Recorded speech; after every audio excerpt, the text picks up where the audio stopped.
Welcome to the March to a Million podcast with Greg DuPont, founder of the Wealth Solutions Network.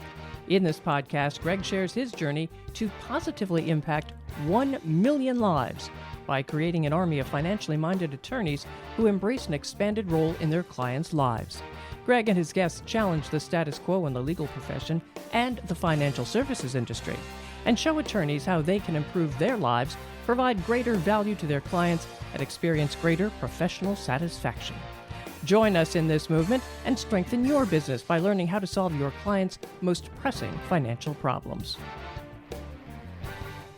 Hello and welcome to another March to a Million podcast with your host, Greg DuPont. Our guest is Taylor Vick. All right, Greg, take it away. Thank you, Matt. Hello, Taylor. Welcome back. Thank you. Good to see you again. Yeah, I'm looking really forward to our conversation today. You and I have talked a little bit in the past about some of these concepts in the way to use real estate kind of in a different way for portfolios. But I also want to go a little deeper today and talk about, valuations and those kind of things, some of the other stuff that you offer for our listeners that they really got to understand how these things fit together in properly trying to evaluate where they're at. Yeah. So sounds great. So just kind of in a refresher, if you would, just if somebody hasn't listened to the time you were on before, just give a little bit of your background, then we'll take it from there. Sure. Yeah. So my company is Blue Ridge Asset Management. We're in Greenville, South Carolina, and we started in 2016. So been at it for a while now. The main thing that we offer are real estate investments. So we go out in the market, we find opportunities for investors, and we put the deals together. So whether that's us finding an apartment complex that we can fix up and then rent for hire and sell for a good return, or partnering with a developer who's got a really good project set up but is seeking investors, we put those deals together and allow investors to come in and get all the benefits of real estate diversification, returns, and the tax benefits as well.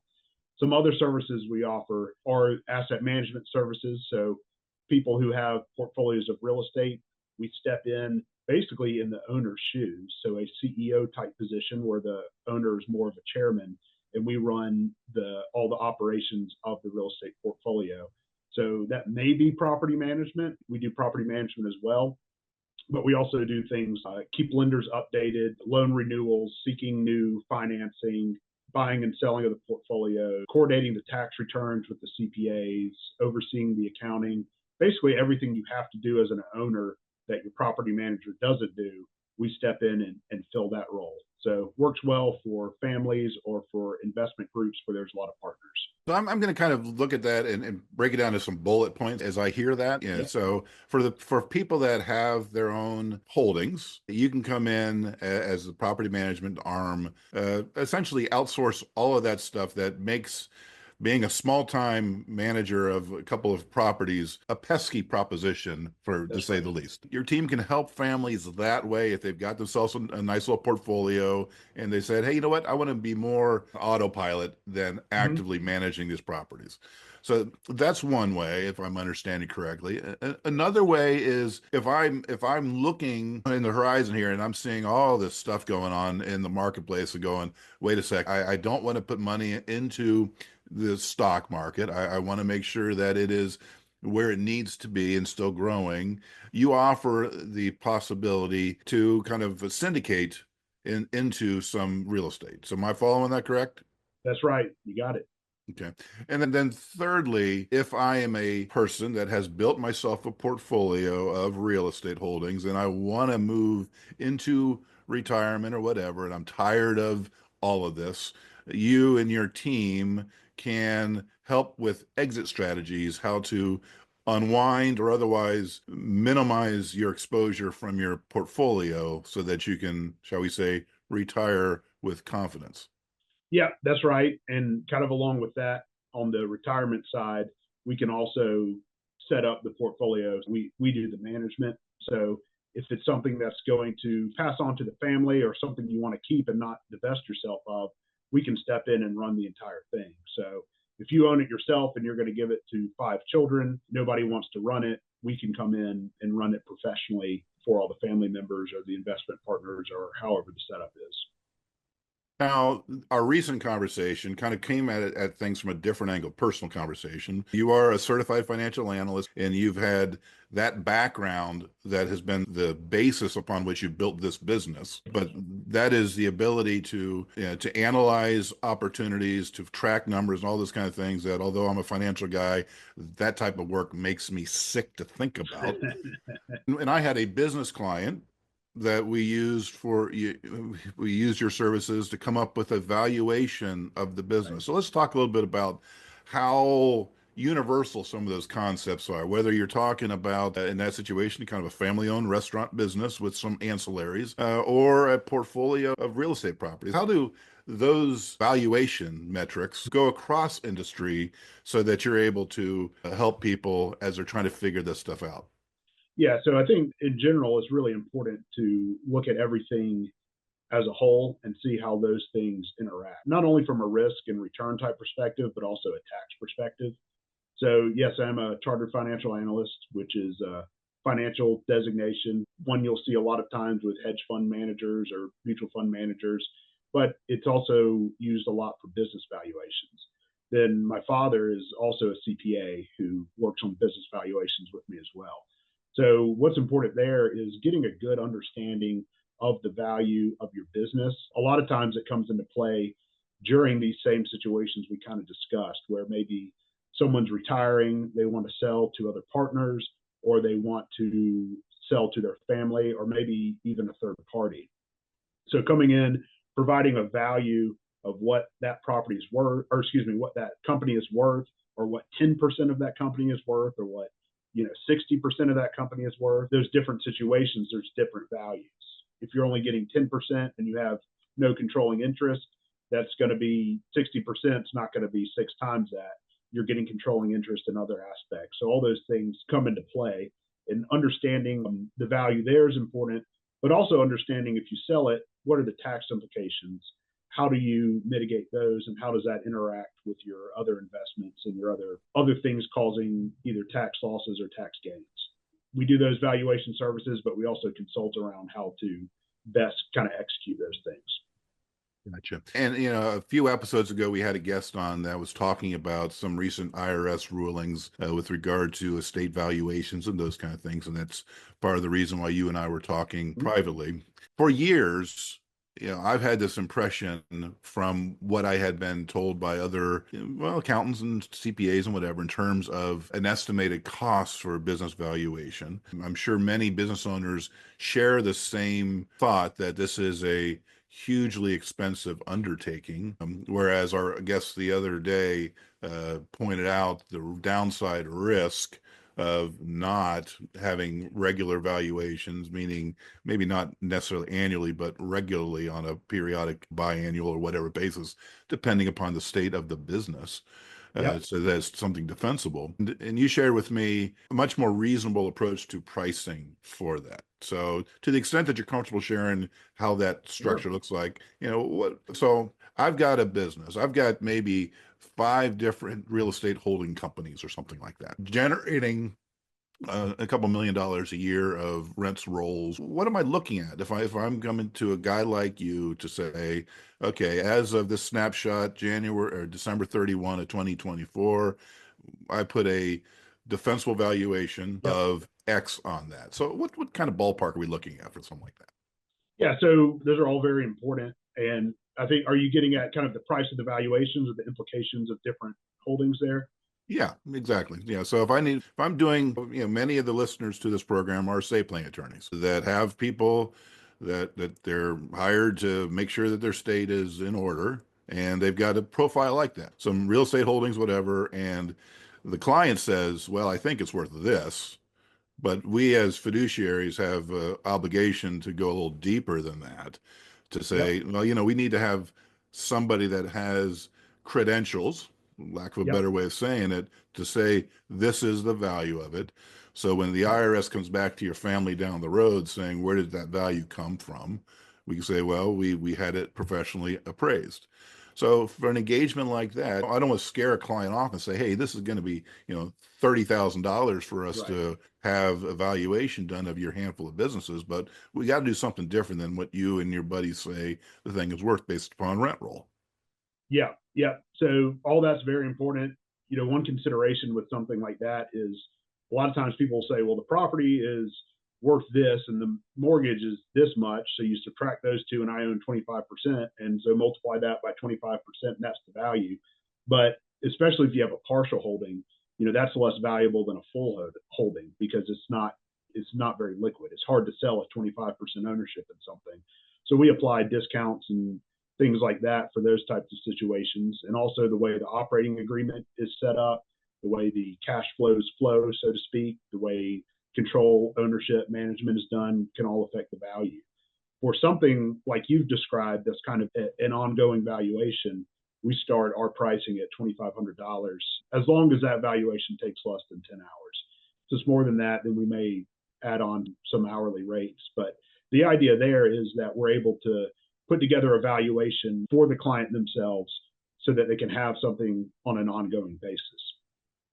When you get to things that are more specific, so if you're doing it for a lawsuit or a sale or a partnership breakup or something involving litigation, the pricing is going to be higher because we've got to get more detailed, more specific, and really nail things down.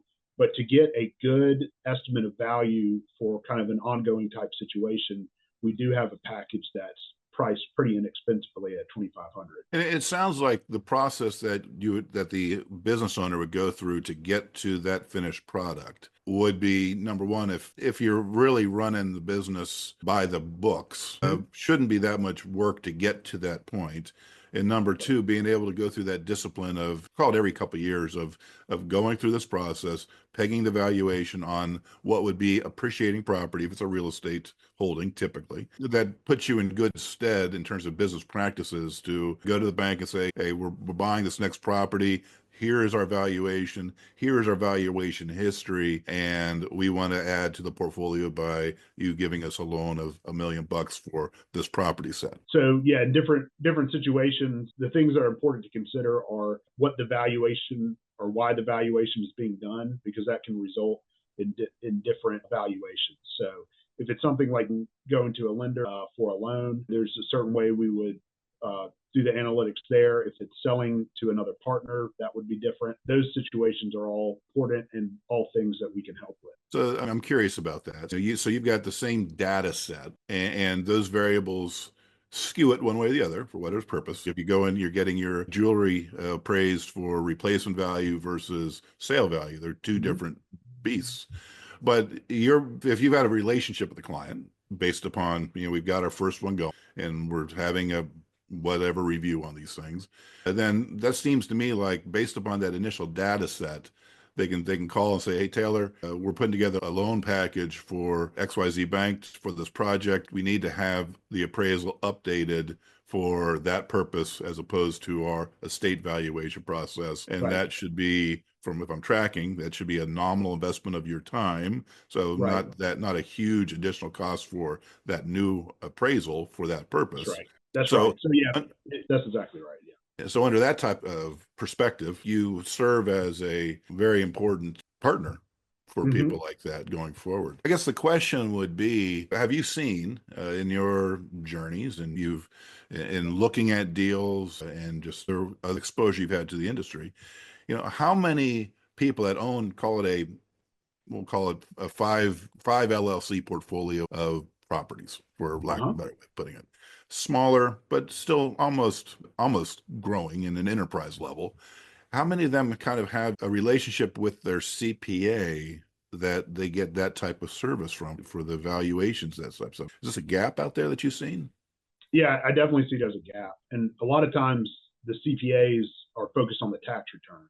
So they may know the book value of the holdings, which really doesn't mean much. It's really just an accounting result, but they don't have the actual value of. So when it comes to knowing, what these holdings are worth for different purposes, they don't really have that knowledge. And both from an ego perspective and also from a perspective of trying to look the best to lenders, people typically inflate the value, and usually unknowingly, and not at all in a malicious way. But that's kind of, when I was talking about, hey, what's the value of the property minus the loan, that's what the property's worth. In reality, that's not true, because at a minimum, you do have selling expenses. So if you're actually going to liquidate it, you've got brokerage fees and marketing fees and things like that. So there's an expense related there. If you don't own 100% of it, especially, that can cause a big change in value. So if you own 25% of something, you can't force a sale on it. So to sell your 25% would be much discounted. And those things are especially important when it comes to estate planning or other things of that nature. If you're invested with a different group, they're probably going to want to give you the highest value as well. Again, not necessarily maliciously, but if they're the sponsor of the deal, they want to show a good value.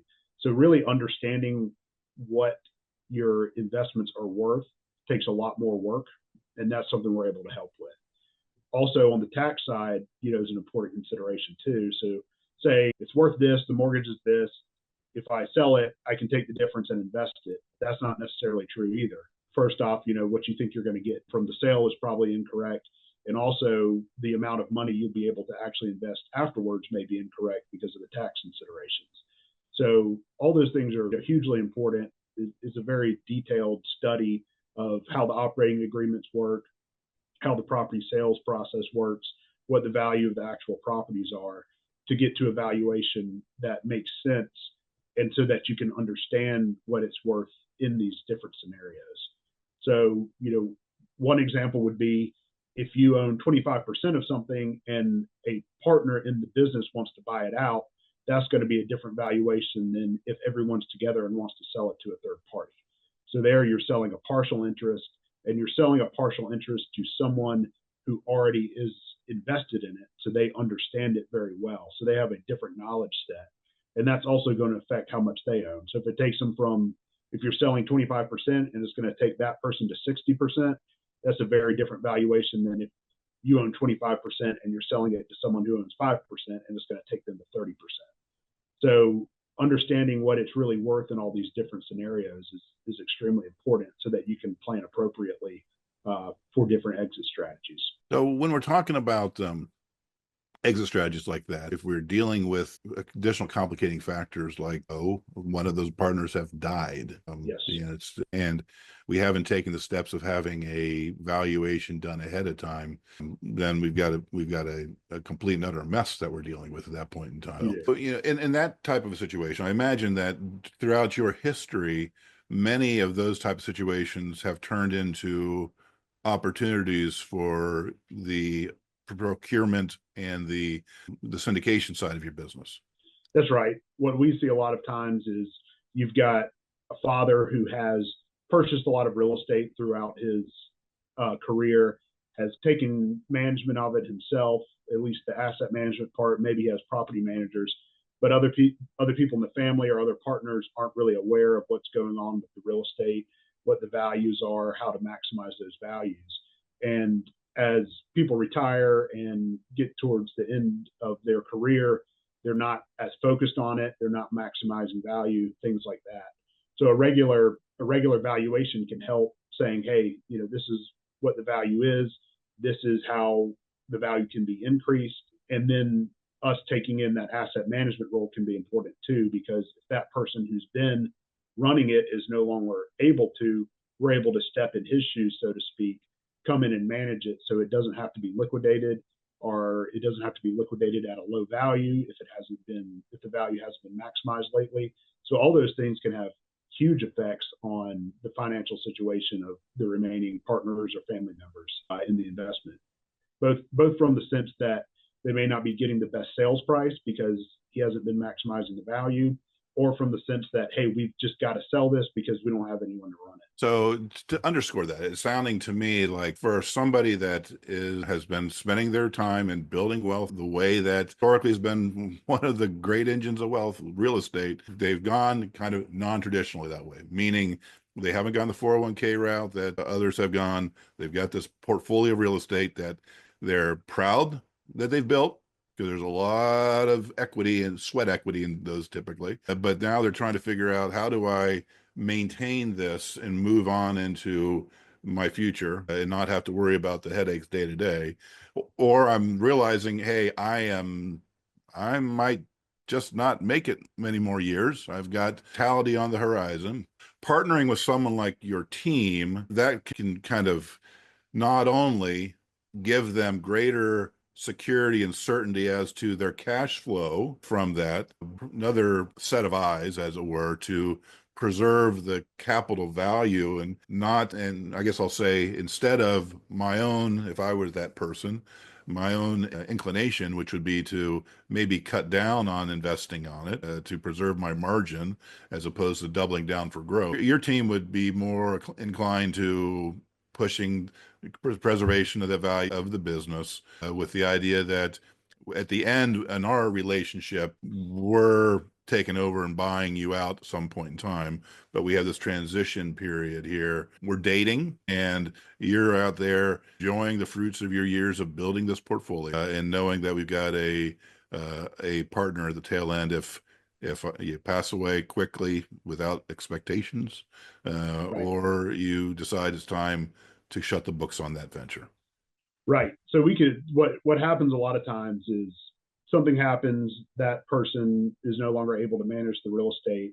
So then it goes to be sold. And a lot of times, groups will come in and buy it, and then a third party group, then they will maximize the value and they'll sell it for an additional 30% return. So what we want to do is come in and say, hey, you're in your sunset years. You haven't been maximizing the value here. You've got your family members you want to pass this on to, or other partners. Let's go ahead and maximize the value so that someone else doesn't buy it for cheaper and sell it for more. We can go ahead and do that, so we can get you that additional 30% return or the pop there that you need, or we can facilitate some kind of buyout. The existing investors or owners can be part of that upside return as well. So a lot of times I see the real estate get liquidated. The person's in the sunset years of their life.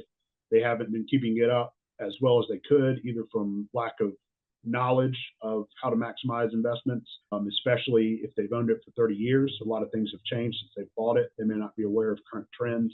And also from the perspective that no one else wants to deal with it, right? You're in your sunset years.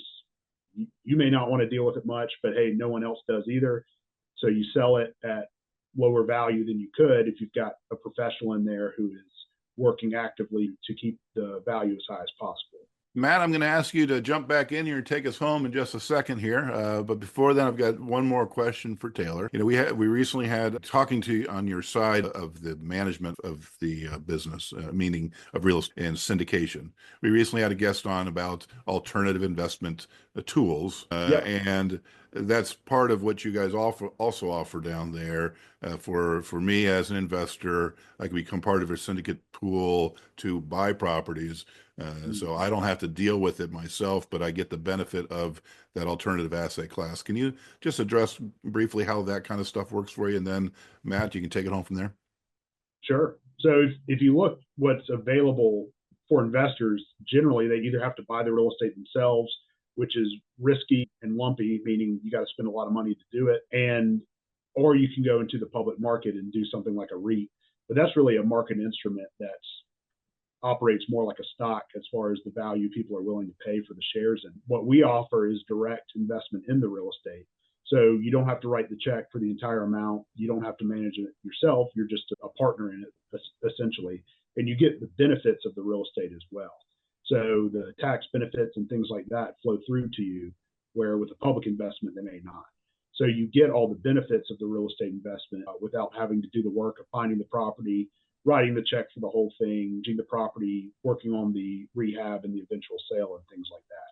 So it's kind of the best of both worlds there, where you're a non-active participant, but you're getting the benefits of direct real estate ownership. This is the sort of stuff that we talk about all the time on our March to a Million podcast. Finding ways to make investments outside of the stock market is just a really good opportunity for you to have another conversation with your clients. If you want to know more, go to joinwsn.com. And if you know another estate planning attorney or a financial advisor who really needs to find out more about what we're doing here, please make sure that you also go to joinwsn.com, or you can share this podcast with all of them. So for Taylor and Greg, this is Matt Halloran, and we'll see you on the other side of the mic very soon.